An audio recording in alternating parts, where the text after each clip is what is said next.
छत्रपती शाहूरायांची आज पुण्यतिथी आणि खऱ्या अर्थानं संपूर्ण देशाला समतेची शिकवण देणारा हा राजा खऱ्या अर्थानं आपल्या कारकिर्दीमध्ये जनतेसाठी आणि रयतेसाठी संपूर्ण आयुष्य ज्यांनी वेचलं, विविध योजना आणल्या, काळमवाडी राधानगरी धरणातून पाण्याचं डॅम बसवून डॅम तयार करून त्या ठिकाणून पाणी आणलं, रंकाळा बांधला, कळंबा तलाव बांधला, शाहू मिलची स्थापना केली आणि खऱ्या अर्थानं कोल्हापूरला एक वेगळी दिशा देण्याचं काम छत्रपती शाहूरायांनी केलेलं आहे। आज आपण त्यांच्या या पुण्यतिथी स्थळी त्यांच्या समाधी स्थळाजवळ आपण आहोत। मला या ठिकाणी अभिमान आहे।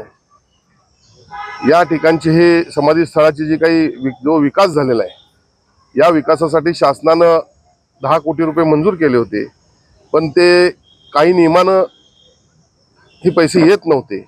नियमामध्ये बदल करून तातडीनं पैसे रिलीज करण्यासाठी सन्माननीय मुख्यमंत्री आणि त्यांचे चिरंजीव खासदार श्रीकांत शिंदे यांनी वरिष्ठांना सचिवांना सूचना दिल्या आणि आज या समाधी स्थळाचं या ठिकाणी काम सुरू होतं। याचा मला निश्चित अत्यंत आनंद होतोय।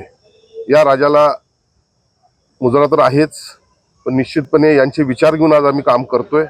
पुढच्या काळात देखील आम्हीच काय संपूर्ण देशभरात त्यांच्या नावाचा उल्लेख होतोय। असे शाहू महाराज यांचं नाव घेऊन आम्ही निश्चितपणे त्यांच्या विचारानं या कोल्हापूरला पुढची दिशा देऊ।